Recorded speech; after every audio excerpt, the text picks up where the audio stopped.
hoy daremos inicio a nuestro debate, que es un tema a veces simple y a veces controversial, que es el cero en los números naturales.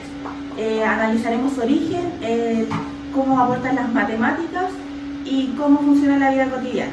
Ahora les presentaré los involucrados en el debate. La mediadora, Javiera Muñoz, quien está a favor, Sebastián Rivera, y quien está en contra, Alejandra Estrada.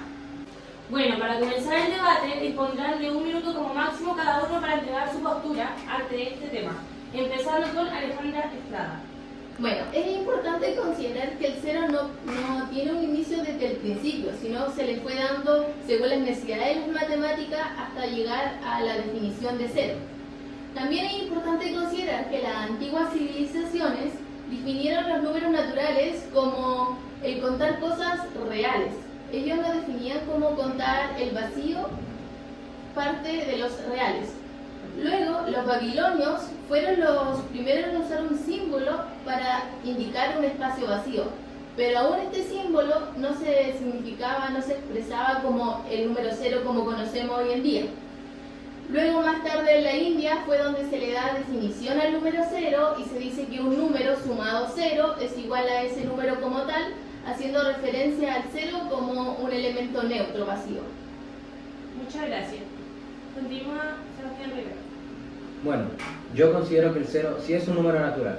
En las matemáticas modernas ya se considera como tal, además de que el simple hecho de incluirlo hace que el sistema numérico sea más coherente.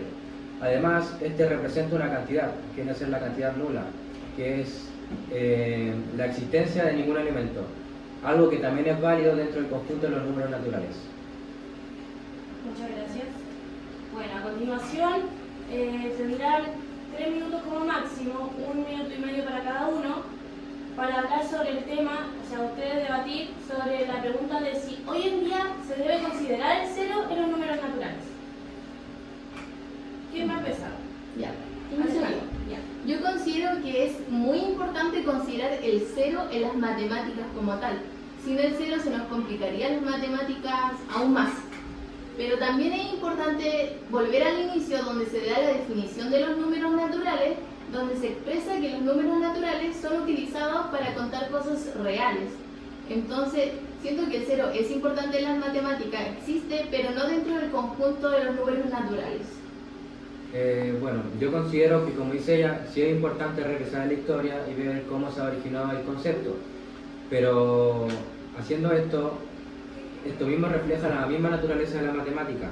El hecho de que vaya evolucionando el concepto refleja cómo la matemática se adapta a las necesidades. Entonces, sí es importante, en mi opinión, meterlo al conjunto. Pero se definían los números naturales como contar algo real. Entonces, ¿cómo yo voy a hacerme la imaginación o cómo voy a contar algo que no veo o que no existe como tal, como en objetos? Es cierto que cuando contamos objetos solemos empezar desde el 1, ¿cierto? Pero las matemáticas en sí no se limitan solo a ello, también describen cantidades y a eso se refieren los números naturales, a representar cantidades, no solo contar. Entonces, incluso cuando no hay cantidades, es un concepto que debe agregarse al conjunto, algo que ya se está haciendo cuando agregamos el cero. Ya. Y también es importante mencionar entonces, se supone que cada número natural para expresar después tiene un antecesor. ¿Cuál sería el antecesor para el cero? Porque eso igual es importante. Claro, es verdad que los números naturales tienen un antecesor, pero el cero en sí se consideraría como el punto de partida. Como tú misma lo dices, ustedes consideran el punto de partida el número 1.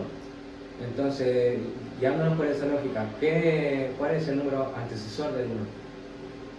Es que, por eso, el 1 es el de partida. Por ejemplo, cuando queremos expresar alguna simbología o algún número natural, expresamos como muchas veces como n-1, haciendo referencia como a los números como infinitos o más grandes. Pero ¿cómo podríamos hacer eso con el cero? Bueno, como dije, sin el 0 no habría punto de partida. Lo mismo que me dices tú con el 1, pero...